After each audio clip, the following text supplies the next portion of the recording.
Some people just have lower ceilings, Clementine. Your boy chose community college. That tells you everything you need to know about his future.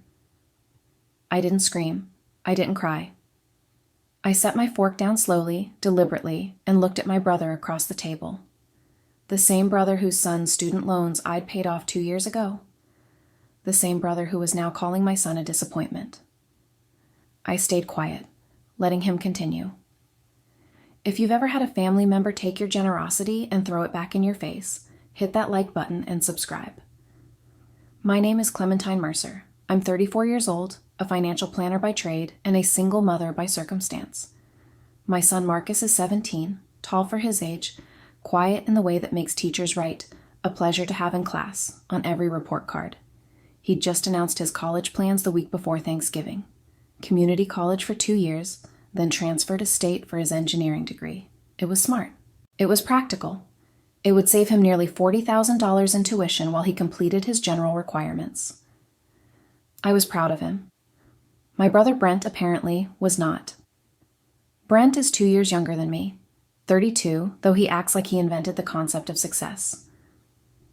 He calls himself a leadership coach, which means he charges people $300 an hour to tell them to wake up at 5 in the morning and drink celery juice. His Instagram is full of sunrise photos and quotes about elite mindset and abundance thinking. His actual income comes from our parents, but we don't talk about that at family dinners. The Thanksgiving table at my parents' house was set the way it always is. Mom's white linen tablecloth, the good china that only comes out twice a year, candles that smell like cinnamon and cost more than my monthly grocery budget. Dad carved the turkey at the head of the table, while Mom ferried dishes from the kitchen. Green bean casserole. Sweet potato souffle with the little marshmallows on top. Homemade rolls that she'd been working on since 6 in the morning. It should have been warm. It should have been safe. But nothing in my parents' house has been safe for me in a very long time. Marcus sat beside me, still wearing the button-down shirt I'd bought him for the occasion. He'd been nervous about coming, had asked me twice in the car if we could just stay home and order Chinese food instead.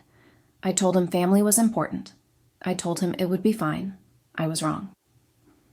Brent's wife Sierra sat across from us, her blonde hair perfectly curled, her cream cashmere sweater probably worth more than my car payment. Their son Tyler, 24, home from his job at some consulting firm in Boston, sat beside her. Tyler hadn't said much all evening. He mostly looked at his phone under the table. I'd paid off Tyler's student loans 2 years ago. $67,000, gone with a single wire transfer. A graduation gift, I'd called it, though gift wasn't quite the right word. See, I'm a financial planner. I don't give money away without documentation. It's not in my nature. So when Brent had come to me 2 years ago, desperate, explaining that Tyler had just graduated and was drowning in debt, that the payments were going to crush him before he even got started, I listened.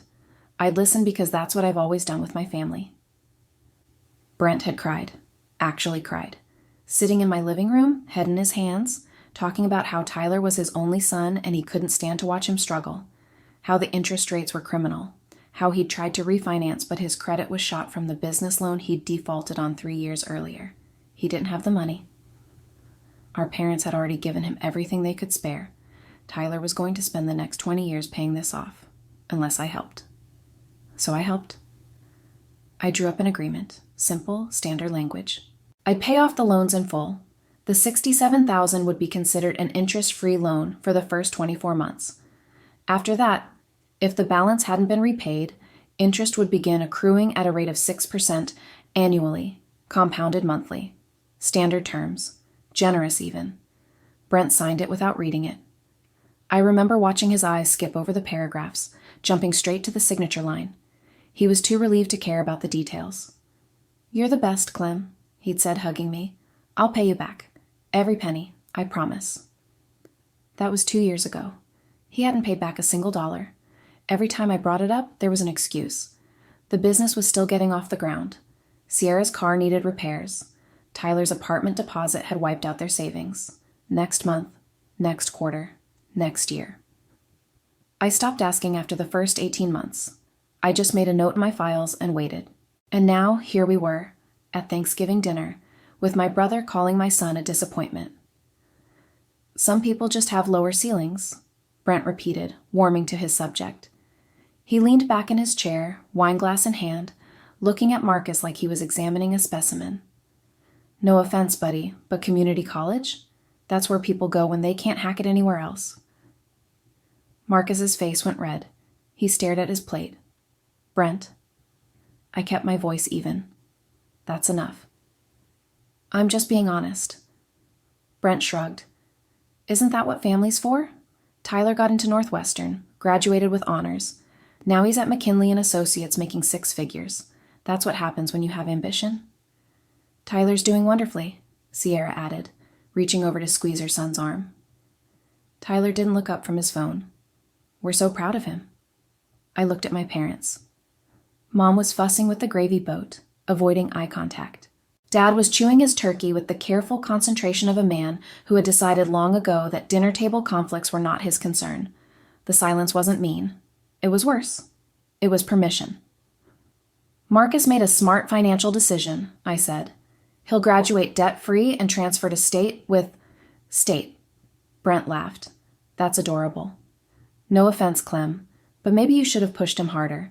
Some kids need that extra pressure to reach their potential. What potential? Marcus's voice was small, cracked right down the middle. I turned to look at my son. His hands were clenched in his lap, knuckles white.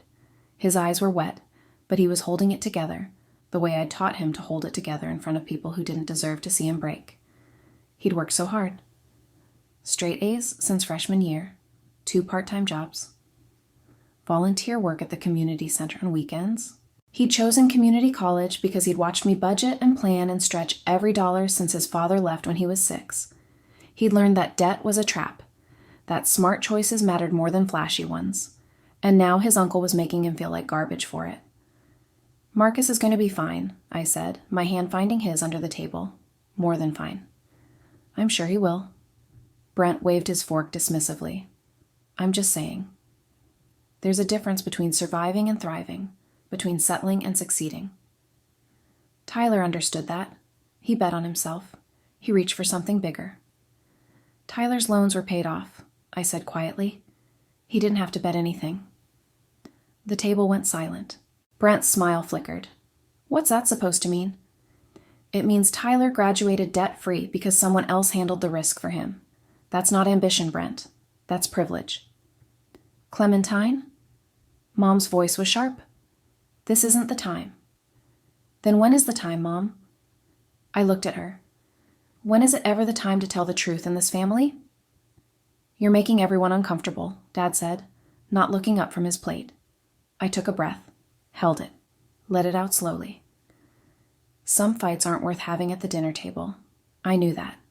I'd known it my whole life. Swallow it, smile through it, keep the peace.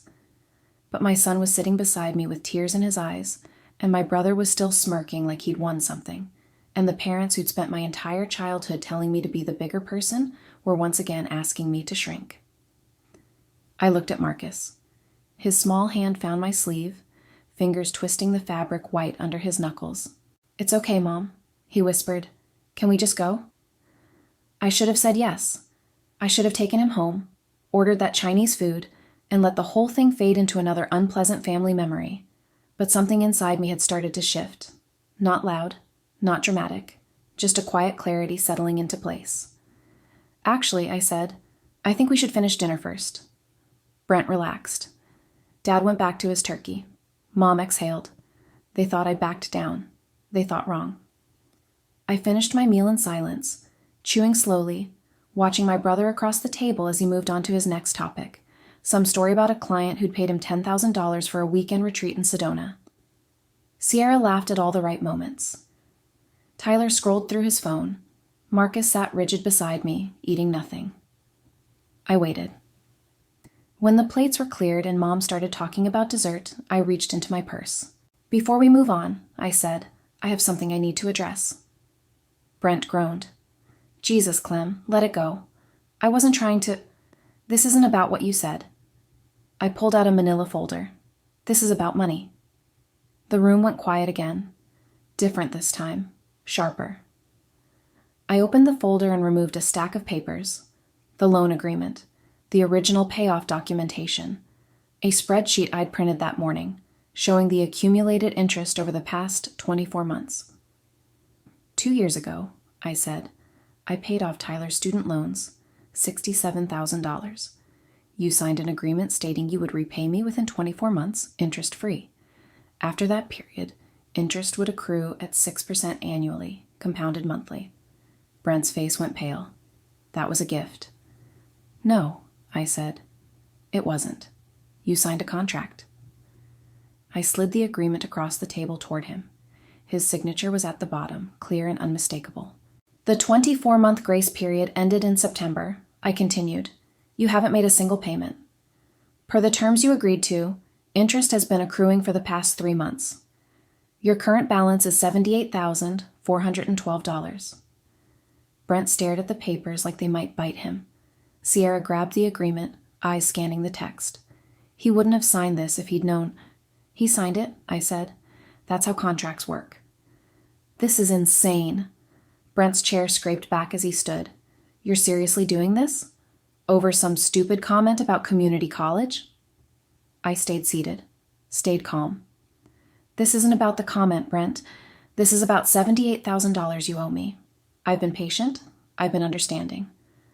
But you just called my son a disappointment while your son sits there with a debt-free degree that I paid for. So no, I'm not letting it go. I looked at Marcus. He was staring at me, eyes wide. Some people have lower ceilings, I said softly. Tyler's elite education didn't teach him to read contracts. It didn't teach you either. The table erupted. Brent was still standing, face flushed red, when I gathered the papers back into the folder. His mouth opened and closed, like he was searching for words that wouldn't come. You can't be serious, he finally managed. This is family, Clementine. You don't pull this kind of thing on family. I stayed seated. My hands were steady as I straightened the edges of the documents against the table. The payment terms are in the agreement, I said. You have 30 days to make arrangements. After that, I'll be pursuing other options. Other options? Sierra's voice pitched high. What does that mean? It means I'll be consulting with my attorney about collection procedures. Mom stood up from her chair, hands pressed flat against the tablecloth. Clementine Marie, you will not threaten your brother in my house. This is Thanksgiving, for God's sake. I'm not threatening anyone, I said. I'm stating facts. Brent owes me money. He signed a legal document agreeing to repay it. The grace period has ended. This isn't complicated. It was a gift, Brent said again, louder this time. Like volume might change the words on the page. You said it was a graduation gift for Tyler. I said it was a gift in front of Tyler because you asked me to. You didn't want him to feel like he owed anyone anything. I looked at my brother. But you knew the truth. You sat in my living room and signed that agreement with your own hand. I didn't read it. That's not my problem. Dad cleared his throat. The sound he'd been making for 30 years whenever conflict arose at the family table. The sound that meant he wanted everyone to stop talking and let him finish his meal in peace. I didn't stop talking. $78,412, I repeated. As of today. The interest continues to compound monthly. Every day you wait, the number goes up. We don't have that kind of money. Sierra's voice cracked. Brent's business is still building. We have expenses, Tyler's apartment, the car payments, I'm aware of your expenses, I said. I'm a financial planner. I've been watching you post about your lifestyle on social media for the past 2 years while ignoring my calls about repayment. Brent's jaw tightened. Those calls were harassment. Those calls were reminders about a debt you legally owe. There's a difference. This is unbelievable. He turned to our parents. Are you hearing this? She's trying to destroy our family over money. Mom looked at me with something that might have been disappointment, might have been fear. Clementine, surely there's another way to handle this. Can't you work something out privately, without involving lawyers?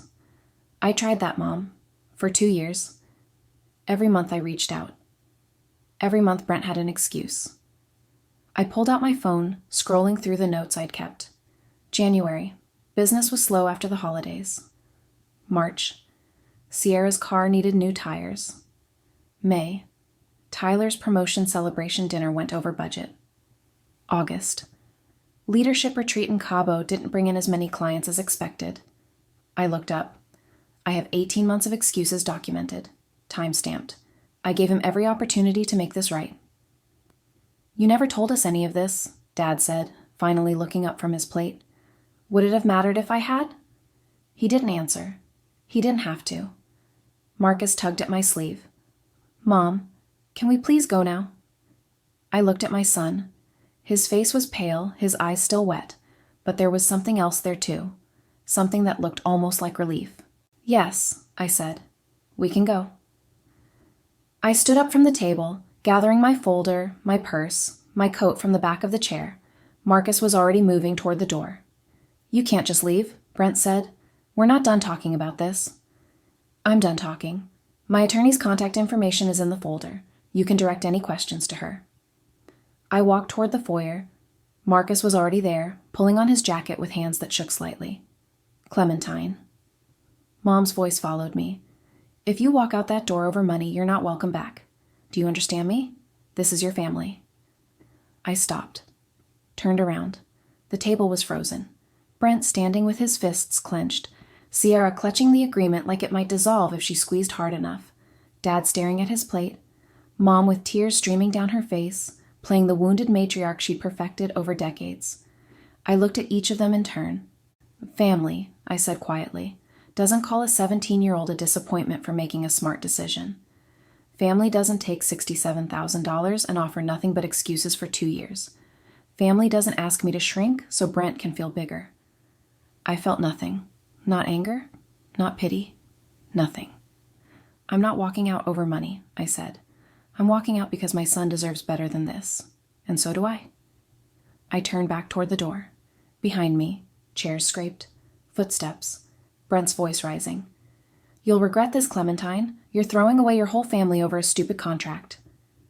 I didn't respond. I just listened to the desperation bleeding through his words. Marcus was already outside, waiting by the car.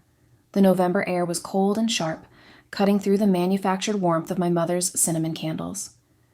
The street was quiet. A few houses down, someone had already put up Christmas lights. I unlocked the car. We got in. For a long moment, neither of us spoke. I sat with my hands on the steering wheel, engine running, heat slowly filling the small space. Mom? Marcus's voice was small in the darkness. Yeah. Did you really pay off Tyler's loans? I did.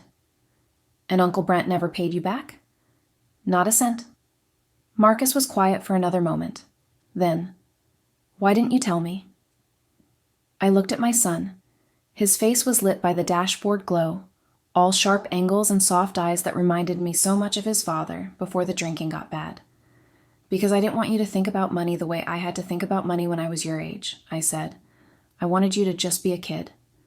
I'm 17. I know. That's not a kid. I know that too. He stared out the window at my parents' house. The lights were still on in the dining room. Shadows moved behind the curtains. Did they ever treat you like they treat me? He asked. I thought about all the years of swallowing. All the times I'd been told to be the bigger person. All the moments I'd watched Brent receive praise for mediocrity while my accomplishments were met with silence. Yes, I said. They did. Why did you keep going back? I didn't have a good answer for that. Only the same answer everyone gives when they stay too long in places that hurt them. I kept hoping it would change, I said, that someday they'd see me, really see me. And now? I looked at the house one more time. Then I put the car in reverse. Now I'm done hoping. The drive home was quiet. Marcus fell asleep halfway there, his head against the window, breathing slow and even. I let the silence settle around us like a blanket. That night, after Marcus went to bed, I sat at the kitchen table with my laptop open. The house was dark except for the screen glow. Outside, the streetlight cut through the blinds in thin strips of pale yellow. I opened my email. The message to my attorney was short, direct. I attached copies of the agreement, the payment tracking spreadsheet, and the 18 months of documented communication attempts. I read it twice. Then I hit send. The soft click of the mouse echoed in the dead silence of the kitchen. 3 days passed. My phone buzzed exactly 47 times the first day. I know because I counted the notifications before turning off the ringer. Brent, Mom, Sierra. An unknown number that was probably Dad using his work phone. I let every call go to voicemail. I deleted the messages without listening. On the second day, the texts started. Walls of text from Brent explaining why I was being unreasonable. Short, guilt-laden messages from Mom about how I was tearing the family apart. A single text from Sierra that just said, "Please call us." I blocked every number that belonged to them. On the third day, the doorbell rang. It was 8 a.m. Marcus was still asleep, exhausted from the emotional weight of the past few days. I was in the kitchen making coffee, still in my robe, when the sound cut through the quiet. I already knew who it would be. I walked to the door slowly, deliberately, looked through the peephole. Brant stood on my porch. He looked like he'd been dragged through hell, shirt untucked, stubble thick on his jaw, eyes red-rimmed and hollow. Sierra stood beside him, arms crossed over her chest, mascara smudged like she'd been crying in the car. I opened the door halfway, kept my hand on the frame. "Clementine." Brent's voice was ragged. "We need to talk. You can talk to my attorney. Please." He stepped forward. I didn't move. "Just give us 5 minutes, that's all I'm asking." I looked at Sierra. Her eyes were wet. Her perfect composure cracked down the middle. 5 minutes, I said. On the porch. I didn't invite them in. I didn't step aside. I stood in the doorway with my robe pulled tight against the cold morning air and waited. Brent ran his hands through his hair. "Look, I know I said some things at dinner. About Marcus. That was wrong. I was out of line." I stayed silent. There was nothing to add. "But this thing with the money..." He gestured vaguely, desperately. "It's going to destroy us, Clem. We don't have $78,000. We don't have half that. The house is mortgaged to the hilt. The business isn't bringing in what I told everyone it's bringing in. If you pursue this legally, we'll lose everything. You should have thought about that before you signed a contract you didn't intend to honor." "I intended to pay you back," he said. "I just needed more time." "You had 2 years. The business was supposed to take off. I had clients lined up, big deals in the pipeline, but things fell through, and then Sierra's car and Tyler's apartment. Stop." I held up my hand. "I've heard the excuses, all 18 months of them. I'm not interested in hearing more." Sierra stepped forward. "What do you want from us, Clementine? Do you want us to beg? Fine, I'm begging." Her voice broke. "Please don't do this to our family." I looked at her. The woman who'd laughed at all the right moments while my brother called my son a disappointment. The woman who'd squeezed Tyler's arm and talked about how proud they were while Marcus sat frozen with tears in his eyes. "Where's your apology to my son?" I asked. Sierra blinked. "What?" "Marcus, my 17-year-old son who your husband humiliated at Thanksgiving dinner, who was called a disappointment for making a financially responsible decision, who sat at that table crying while you smiled and nodded." I kept my voice steady. "Where's your apology to him?" Silence. Brent shifted his weight. "Clem, that's exactly what this is about," I said. "It's always been about respect. You don't respect me. You never have. You took my money and treated me like a bank you didn't have to repay. And when my son made a choice you didn't agree with, you made him feel worthless." "I apologized for that," Brent said. "No, you acknowledged that you were out of line. That's not an apology. An apology would mean understanding why what you said was wrong. And you don't understand. You never will." Brent's face hardened. "So that's it? You're going to bankrupt your own brother over a comment? I'm going to enforce a legal contract that you signed and ignored for 2 years. What you do with that information is your choice." "We'll fight it," Sierra said. "We'll get a lawyer of our own." "You're welcome to try." Brent stepped closer. His eyes were wild now, desperate. "Clementine, please. I'm asking you as your brother, as family. Don't do this." I looked at him for a long moment. This man I'd grown up with. This man I defended, supported, and bailed out more times than I could count. This man who'd taken everything I'd given and somehow convinced himself he'd earned it. "You stopped being my family," I said quietly, "the moment you made my son cry." Brent's face crumpled. For a moment, I thought he might drop to his knees right there on my porch. Instead, he went cold. "Fine," he said. "You want to play it this way?" We're done. You're dead to us, Clementine. Mom and Dad agree. You made your choice. I did, I said, and I don't regret it. I stepped back. The door closed softly. No slam, just the quiet click of the lock sliding into place. Through the window, I watched them stand there for a moment. Brent said something to Sierra, his hands cutting through the air. She shook her head. Then they walked back to their car, got in, and drove away. I didn't watch them leave. I walked back to the kitchen, poured my coffee, sat down at the table in the quiet house, the morning light just starting to filter through the windows. Marcus appeared in the doorway, rubbing sleep from his eyes. Was someone at the door? Your uncle, I said. He's gone now. Marcus was quiet for a moment. Then he walked over and sat down across from me. Are you okay, Mom?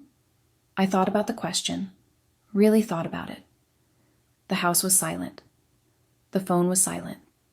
For the first time in years, there was no weight on my chest, no swallowed words burning in my throat, no hoping for people who would never change. Yeah, I said. I think I am. Marcus nodded slowly. Good. Because I made honor roll this semester. I was going to tell everyone at dinner, but he shrugged. I figured it could wait. I reached across the table and took his hand. Tell me everything, I said. And he did. The weeks that followed were quiet in a way I hadn't experienced in years. No calls to dread, no texts to decode, no invitations wrapped in obligation, just silence. Clean silence. I went through my contacts methodically, removing every trace of them. I deleted emails without reading them. I unfollowed accounts. I removed myself from the family group chat that had been dormant for months anyway. I changed my emergency contact from my mother to my friend Diane from work. I didn't do it in anger. I did it in clarity. My attorney, Patricia Walsh, called me 2 weeks after Thanksgiving. Her voice was calm and professional, the way it always was when she delivered information that other people might find dramatic. They retained counsel, she said. A guy named Dennis Walker. Mid-tier firm, mostly handles small business disputes. He sent a letter arguing the contract was signed under duress and should be considered an unenforceable gift. And it's a weak argument. The document is clear. Your brother was represented by no one, but he had every opportunity to consult an attorney before signing. He chose not to. The terms are standard. The interest rate is actually below market. So what happens now? We respond. We request a payment plan. If they refuse or default, we can pursue a civil judgment. I thought about Brent's face on my porch, the desperation bleeding through his bravado. Send the response, I said. Let me know what they say. They said nothing. Not directly anyway. 3 weeks later, Patricia forwarded me their counteroffer. $500 a month for 13 years. No acknowledgement of the interest accrued. No lump sum. Just a slow drip that would barely cover the compounding. They can't afford more, Patricia said. Their financial disclosure was interesting. The house is leveraged to 92% of its value. 3 car payments, credit card debt north of $40,000. His business hasn't turned a profit in 18 months. I let that sit for a moment. All those Instagram posts about abundance thinking. All those sunrise photos from Sedona retreats. All those conversations about elite mindset and betting on yourself. Built on sand. Every bit of it. Counter with the original terms, I said. Full payment within 12 months, or we pursue judgment. Patricia paused. That's aggressive. I know. They'll likely default. I know that too. The letter went out. The silence stretched on. Christmas came and went. Marcus and I spent it at home. I made ham the way my grandmother used to make it, with cloves and brown sugar and pineapple rings that caramelized in the oven. We set up a small tree in the corner of the living room. Nothing fancy, just the ornaments we'd collected over the years, the ones with stories attached. Marcus gave me a mug that said, World's Okayest Mom, with a hand-drawn smiley face on the back. I gave him a new laptop for his classes, something lightweight he could carry to campus without straining his shoulder. We watched old movies on the couch until midnight. We ate too much pie. We didn't talk about Brent or my parents or the lawsuit grinding forward in the background. It was the best Christmas I could remember. January brought news. Not from my family. I hadn't heard from them directly since the porch conversation, but from Patricia. They're selling the house, she said. Listed it last week. Asking price is $420, but the market's soft. My guess is they'll be lucky to get $380. That won't cover what they owe the bank. No. They'll have to bring money to closing or negotiate a short sale. Either way, they're looking at significant financial damage. I thought about the house. The one Brent had bought 3 years ago with such fanfare. 4 bedrooms, 3 baths, a kitchen with granite countertops, and stainless steel appliances. He'd posted pictures of every room on social media, humble bragging about how hard work and the right mindset could make anything possible. He'd put 10% down. The rest was borrowed against a future that never materialized. What about the judgment? If they default on our payment terms, which they will, we can file for a civil judgment. Once we have that, we can pursue wage garnishment, bank levies, or lien placement on any property they acquire in the future. Do it. The house sold in March for $352. I heard about it through the industry. Word travels fast among financial planners when someone's asset portfolio collapses publicly. Brent and Sierra walked away with nothing. Less than nothing, actually. They had to write a check for $18,000 at closing just to clear the underwater mortgage. They moved into a 2-bedroom apartment in Riverside Commons, the complex with the shared laundry in the basement and the parking lot that floods every time it rains. Tyler moved back home. The consulting job in Boston had ended, downsizing, officially, though the timing suggested other factors. His elite education hadn't taught him how to survive a recession. Or maybe it had. And surviving meant moving back in with parents who could barely afford to feed themselves. Brent's business dissolved quietly. No announcement, no farewell post about pivoting to new opportunities. Just a deactivated website and an Instagram account that stopped updating in February.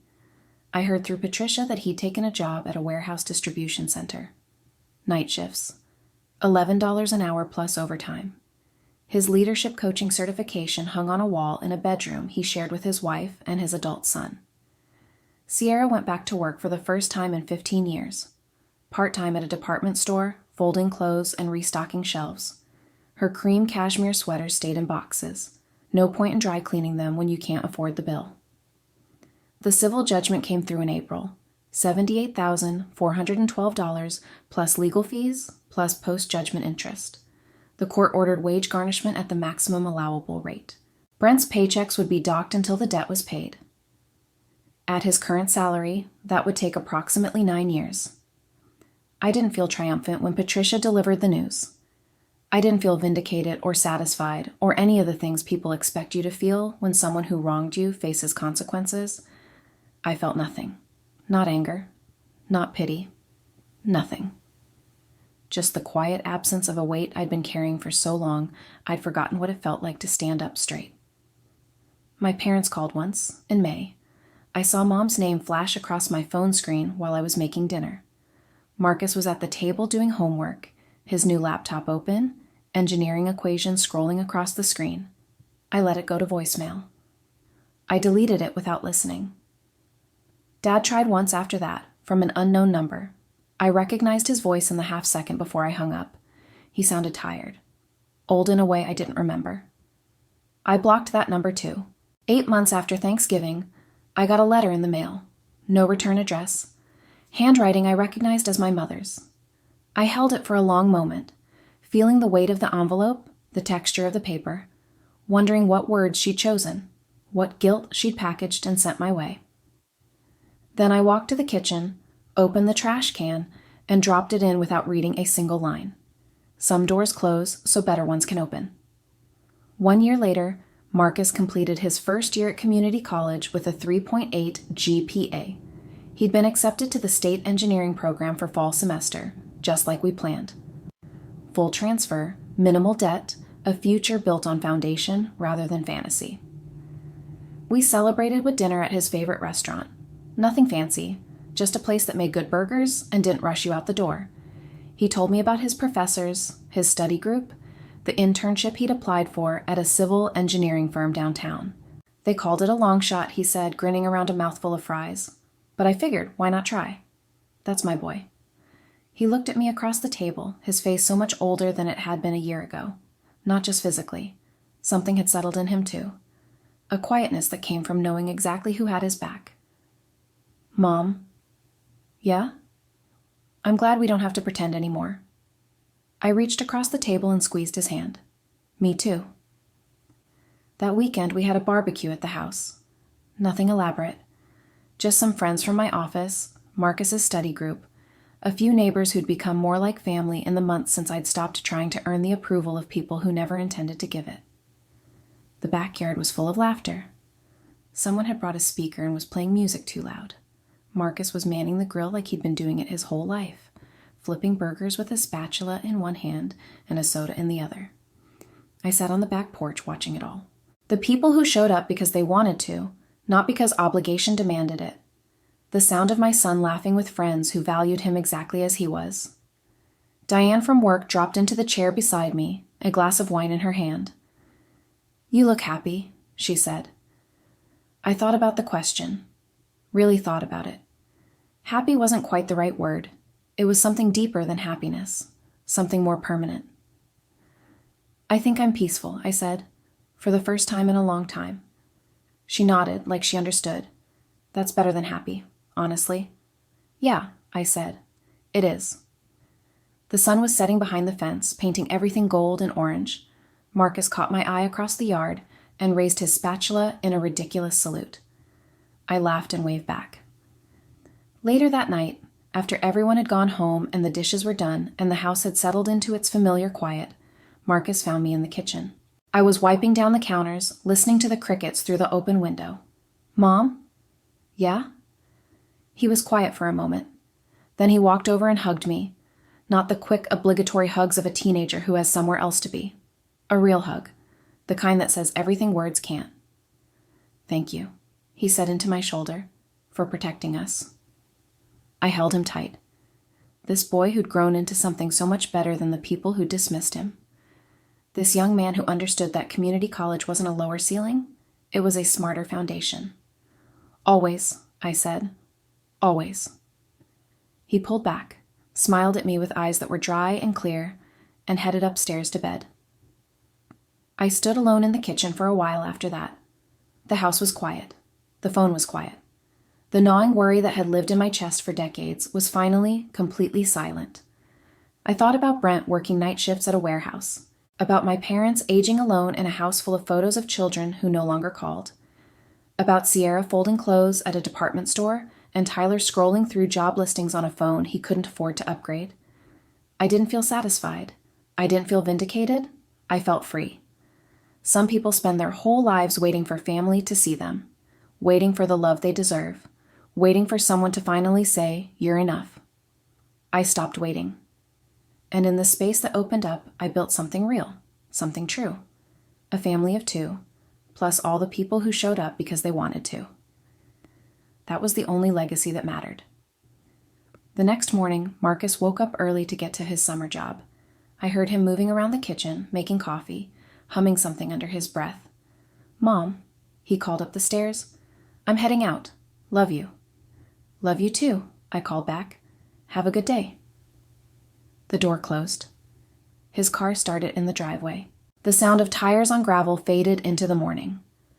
I lay in bed for a few more minutes, listening to the quiet house, the birds outside, the ordinary sounds of an ordinary life. Then I got up, made my coffee, sat at the kitchen table in the early light. And for the first time in as long as I could remember, I didn't dread what the day might bring. The cut was clean. I never regretted a single second of it.